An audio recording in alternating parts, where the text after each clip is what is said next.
Welcome, everybody. This is Avoiding the Addiction Affliction brought to you by Westwards Consulting and the Kenosha County Substance Use Disorder Coalition. I'm Mike McGowan. Tom LaGrave is in recovery and has been sober for many, many years. He is living proof that hope exists. Mr. LaGrave is a former Navy SEAL. His military career, though, ended due to drug use. After a recovery program, he set out on a new journey. It began with him working with adolescents, then a return to higher education, and finally licensure as a licensed clinical social worker. He is the author of a new book called Special Warfare, Social Warfare, which pulls together all of his many years of experience, giving a roadmap of hope, especially to those who are younger. Welcome, Tom. Thank you, Michael. Pleasure to be here. Yeah, I want to get to the book and your Honor Bound Academy in a few minutes, but you joined the Navy. Did I get this right out of high school? No, I actually went to college for a year Okay. and then from there ended up going in the military. And from the Navy, tell us about how the Navy SEALs came about. Okay, so let's start with my addiction at the age of 14. Oh, yes, please. Yeah. So it starts there, and it was experimentation or addiction. For me, it was addiction. And so as shared, I went to St. Mary's College right out of Right. high school with a football scholarship, and did not realize that I was supposed to go to school. I just went there to play football and got put on academic Right. probation, That's which right.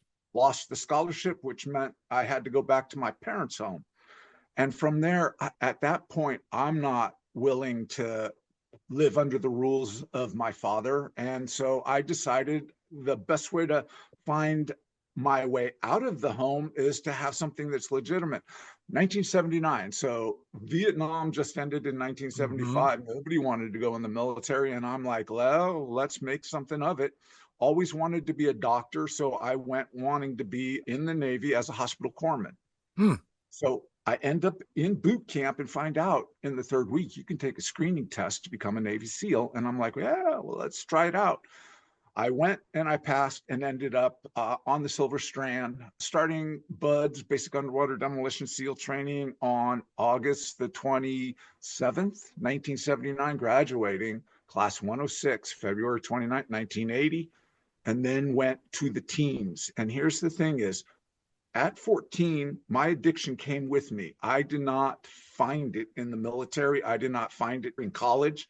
It was part of me. So that wonderful career that started out in 1980, by 1988, 89, I'm being discharged for drug use. Wow. And my world crashes. Well, go backwards. At 14, what were you using? I'm going to assume alcohol.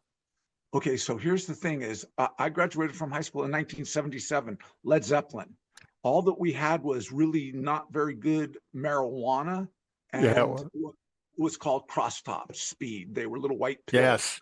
And Yes. that's all that there was. So it wasn't like you're being overwhelmed with what is out there today. And what brought an end to my career was crystal meth. Mm. So that's the story of the beginning at 14, alcohol, marijuana, a few crosstops, to just literally being a garbage can, taking and doing anything that could change the way I was feeling.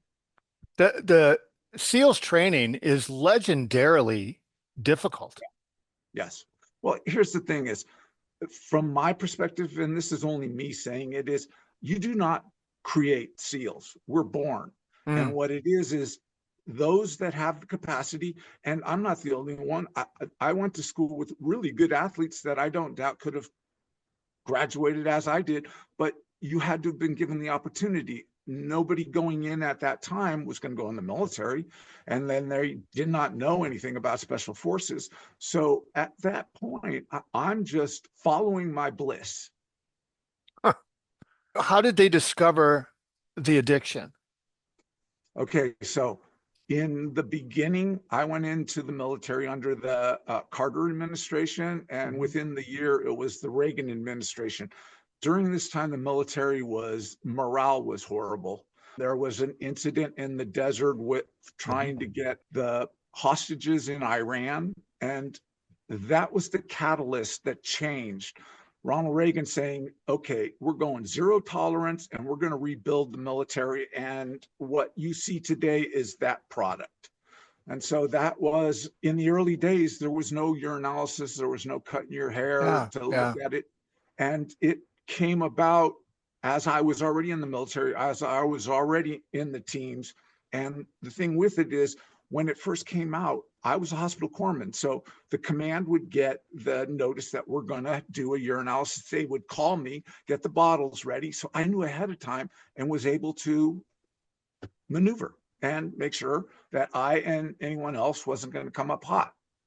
But push that down 9 years, and now the drug is crystal meth. And the problem with that is it destroys. I went to sleep and woke up 3 days later, and in the military, that's called unauthorized absence. And Mhm. at that point, I was not in control of anything that was from that point on. And I was given a urinalysis, and at this point, I came up hot, and it was zero tolerance. So I was discharged from SEAL Team 1 in 1988.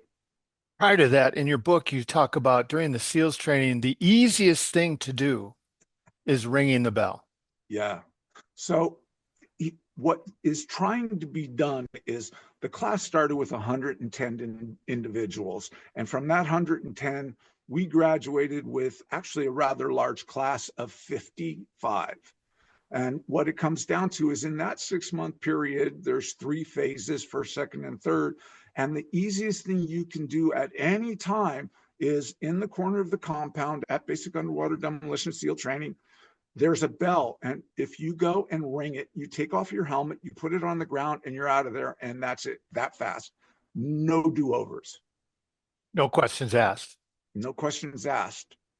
And And so for me, that was the challenge. No matter what you did to me, no matter where you put me, I was not going to quit. And that was how that dynamic of never giving up comes in, because the class made it through, you make it through, and that's what we all have in common, was that training and that bell. yeah, the reason I bring that up is because that's extremely difficult. And then when you get discharged because of the crystal meth, you had to go through a pretty serious period of time of self-reflection and disappointment. You know what, self-reflection came later. I literally was, I, I am 6'3", 210 pounds. When I was discharged, I was 6'3", 165 pounds. Wow. I mean, Wow. it is what happens. I don't care who you are, that drug Yeah. is going to devastate you. And so from that perspective, as I was discharged, I lost my identity. I lost my sense of self. And it's a scary place when that is what happened, because I ended up back up in the civilian world, which I had never experienced, because I went from high school, college, just beginning to understand the adult world, and then into the military, which is a completely different way of living life. You got your feet back under you, though. Yeah. And I went to a recovery facility. It was called Project 90, 90 days and 90 meetings. Yep.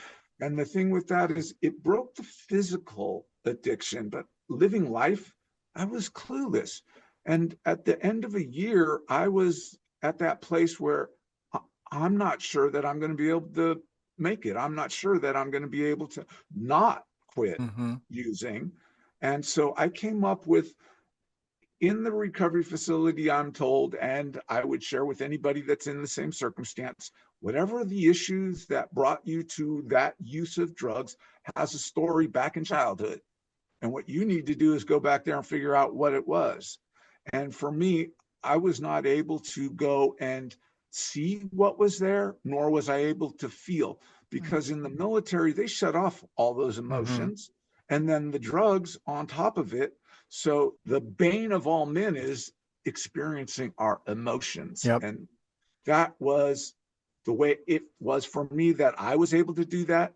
I went and took a job as an overnight counselor at an adolescent recovery facility, ages 13 to 17, where I was able to watch youth at the age I was when I began that process. And then what I didn't have at that age was that recovery facility, and seeing that in bringing them through the way of changing their attitudes from use to non-use, they had to go inside and come to terms with dark secrets that all humans have. And I was watching them do that, and I hadn't done it. My program was a 12-step program, fourth and fifth step. I was not able to go in and share that darkness because I didn't have the strength. I didn't have the courage. I didn't want to face that. And now I'm looking at a 13, 14-year-old doing it, and I feel like a coward. Mm. And in that, I found my way because of the strength and character of those young people, and finally found my way into the emotional realm, which is for me the spiritual realm. And I went and did that deep dive to find the darkness from my past. And you had the strength to, when you wanted to get to where you wanted to go, you had to go back to school. Yeah.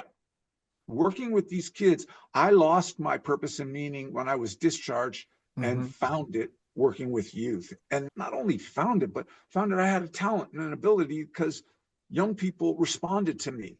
So Hmm. I am highly educated military, but that education has no civilian counterpart.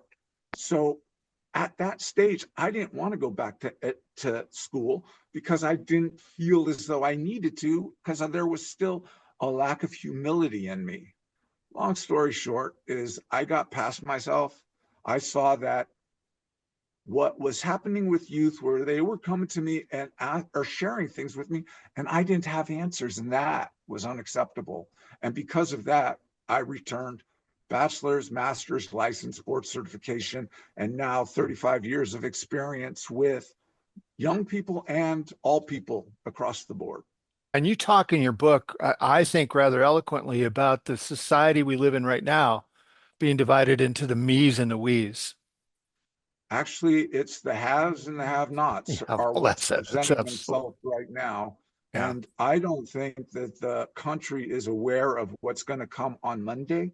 But the fact of the matter is, I'm doing this and I wrote that book so that I could get into the public eye, so that I could do one thing, and that is to let our youth know that I seek to be an advocate for them. And I am not asking them to trust me, because I found that trust was the one thing that you had to have if you're going to work with youth. And Yes. all that I'm saying is, I'm not asking you to trust me. I'm asking for the opportunity to earn your trust. And on I come. And right now, sitting with you, able to share this story and let them see me and know me. Because on Monday, everybody's going to wake up to a brand new world. Yeah, we're recording this just before the inauguration, by the way. What does trust look like to an adolescent? Every time you say you're going to do something, no, no, let's move up. I'm in the Boys and Girls Club. I'm a unit director. The Boys and Girls Club has 6 core areas. There's nature, there's education, there's athletics, there's leadership, there's all these things. And I am running that. And during the summer, we have field trips. And so if you tell a young person that, yes, tomorrow at 8 o'clock, I'm going to be here. And in this form was, I opened that club during the summer at 8 o'clock in the morning and stayed open until 8 o'clock at night. And they saw that every time I said I was going to do something, I did it. There is the trust. You can't say, trust me. Those are just words. Yep. As am I sitting here over and over saying to you that I'm looking to earn your trust over time, proving to you that my word is my bond and that I am trustworthy. And if we can get to that place, then we have a chance. Over my career, Tom, you and I have done very much the same stuff. It has always been one of my irritants that I'm going to get a little soapboxy here. When workers, people who work with youth, cancel meetings, don't follow through on what they say they're going to do. They're certainly used to that in the court system. And as you just said, they're coming, the kids we're talking about are coming to you and us having a lifetime of adults not follow through so that they got a built-in not trust. So it's essential, right? 8 a.m. means I'm there, the door's open. Absolutely. And you hit it on the head, because that's the key element. that you are what you say you are in the eyes of youth. And because I had established that, when in recovery, we have to relearn how to do everything. And one of those things is being healthy and joyful with experiences, say, walks or working out, and all of those things, what we would call playing. Now, how an adult plays is not the same as how a kid plays. And if you're working with kids or youth and you want to play with them, you have to play like they play. And that was what I learned from them, was how to play like a kid. And because of it, there was the beginning of the bond that allowed for the conversations. What's an example of that? I had trees on the property of the Boys and Girls Club, and you'd see kids trying to get up and climb the trees, and I'd go up and climb the tree with them. And they got this adult, supposedly, mature, and he's climbing actually to the very top. And you know what? You set the example again, not by what you tell youth, it's by what you are in your actions with them. Yeah, I'm laughing because I've told this story, I think, once before on here, but I got called on the carpet at a treatment center I worked with for during a drought. We had a rainstorm, not just allowing the kids to go outside in the rain, but going out with them. And we had a blast. And it Yes. was probably one of the most therapeutic things. And I got chewed out for it, but I would do it again and again and again. You use a term in your book, I'm going to borrow, by the way, because I love it. Okay. Called yourself a clinical troubleshooter. That's a great term. What does that mean to you? Well, as it stands right now, I am at the end of my career. I just turned 65. I've been in this world of recovery, and actually not recovery, but the clinical. Hmm. And from where I sit, I went to get all that knowledge because, again, a youth comes up and has in that moment a devastating circumstance, and they're coming to you for help and not having an answer. That was the driving factor. And so at this stage, I have immersed myself in understanding everything that is necessary, not for youth, but for all humanity when I do what I do. Yeah. But at this stage, I no longer go to a brick and mortar place. I am in my home in the back room doing these interviews, and I have got it down to I work 2 days a week, Tuesdays and Thursdays. I do clinical, and then Friday, Saturday, Sunday, Monday, and Wednesday, I play. And in that, it is right now my ability to give back and have the time, and most importantly, have the knowledge up here from all those experiences, that I can be profoundly effective. Because as we speak, what happens Monday, it's the adult world that I'm not concerned about. I'm concerned about our youth. And the reason is because youth don't listen to what we say. They watch That's what us we do. for what we do. And they have been watching for the last year a nation that will not talk with one another, that is fearful and angry, and is going to manifest on Monday in ways that truly are going to devastate the adult population. And our youth are looking for us for answers, and they're seeing us be insane. Yeah. So my grounding at this part is to be available to them starting Monday. And you're also giving back. Talk about the Honor Bound Academy. So I looked at, and the book is written from the Hmm. perspective of adolescent to adulthood. At the very bottom is, adolescent to adulthood. We all have that transition. And I told the story of the generation that was the greatest, generation that is silent, boomer, and all those other generations. And what I had in my youth that was in the form of a rite of passage, I came to understand watching and working with youth that no longer exists. And that is the creation in that book of having a program that's called Honor Bound Academy that explains in a 1-year program how to instill all the lessons that they're missing right now. And the reason that it's in the book is for the last 10 years, I've attempted to get funding and was unable to, and was not willing to not have that body of knowledge and information just go to naught. So my idea is I'll write a book, tell the story, my story, our story, youth story over generations, and then put it at the end with somebody perhaps in the future finding it and having the wherewithal financially to be able to bring it on, or somebody right now saying, I'll fund that. Hmm. We And fund a lot of that other there, stuff. yeah, Yeah. And as you lay out the program, that kind of structured program that transitions somebody from childhood to young through adolescence to young adulthood, if you complete a program like that, the statistics are unbelievably undeniable. yeah, You have a great success rate moving forward if you don't ring the bell. yeah. And so the thing with it is I'm not looking to create little special forces people. You know, I No. built this thing for every kid, the kid that's overweight and sits in the corner all by himself to the one that can't sit still. And understand this too, that it's created that I'm seeking funding so nobody has to pay to experience it. Right. I don't believe you need to pay for this. This is something that we're supposed to give you.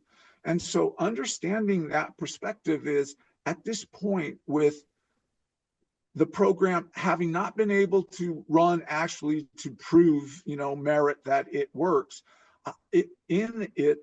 I have to give you the dignity and the character and the choice to quit if you want. Now I'm going to make that very difficult on you because I'm not going to give up on you.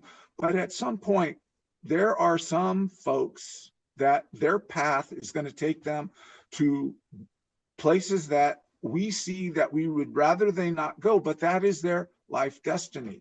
That's what they're meant to do. So at that point, I will ask you to leave, or I will show you the door with an understanding of giving you the information on an exit plan. But to say that nobody quits, no, no, no, no, no, no, no. I need you to have that as a choice, and I will respect it if you so choose to quit. Yeah, since you work with kids all the time and we're experiencing a mental health crisis among adolescents now that we Do literally tell. we haven't seen. And so what I liked about your laying out the program was you take time saying, look, we're going to address some of these, how to take care of yourself, how to problem solve, how to deal with your emotions, how to cope with those things. Because Tom, we're not seeing those modeled in our society anymore. Exactly. So I've got a couple of young people that I'm seeing right now on those Tuesdays and Thursdays. They're in their mid 20s. And what I'm seeking in Honor Bound Academy is to incorporate an internal nexus, a stability and a belief system within you that you put there and that you trust. And if that's not there, as it is with a couple of the folks I'm dealing with right now, I am at a loss as to how to help. Mhm. All that it is what happens with that type of individual. They find themselves so frustrated that everything is somebody else's fault. And they want to, in my interaction with them, have me tell them, you're not worth it. I can't help you. I'm not going to deal with this. I know that's what they're doing. And so what I do is I'm never going to give up. I'm saying, look, I'm not exactly sure what I'm going to do with you, but next week at this time, I'm going to call you again and try again because I'm not going to give up on you. And in that, that's a stabilizing factor. I still don't know what the answer is, Yeah. but they will answer the phone next week. And as long as I can keep inserting over and over, no matter what they say, I give you a suggestion, you give me an excuse. You know what? That's okay. I'll do that until we're blue in the face. So bring it. I don't think, and I bet you agree with this. I don't think we sacrifice our masculinity moving forward by being able to cope with our own emotions or Yeah. express them for that matter. But we're seeing a swing back in that direction. You and I grew up in the suck it up, be a man generation, which was, bury your feelings. not Yep. very productive in relationships. You want to cry? I'll give you something to cry about. Yes. God, how many times we heard that, right? Rub some dirt Exactly. on it, Tom. Yeah. And this right now is a whole generation and more than a generation. We've got Y and Z. Y is 30s, Z is 20, and the alphas are coming now. They are in high school and middle school and elementary school. And they're missing out on you again. I will say it over and over again. I have never successfully spoken to someone and gave them an answer to their problem. I have always gone into the individual and found the answer within them that they can't find. And we bring it up and out. And then because we've worked it there, I ask them, is this who you are? Is this real? And if the answer is yes, then we can move forward because they said, I brought that there. I acknowledge that I believe in it. Internal nexus. Life will throw you for a loop, but you know what? You learn to handle it now, and you can use this for every time here on out. What are we going to do with a generation between birth and 29 right now that are flailing? And nobody is talking and nobody is going to say, I'll stand up and I'll help. I will volunteer. And so if no one else is going to do it, I will. What is your, if you flash forward, what's your ideal outcome for young men in our society? Where do you see them going? And I'll give you a go away after that.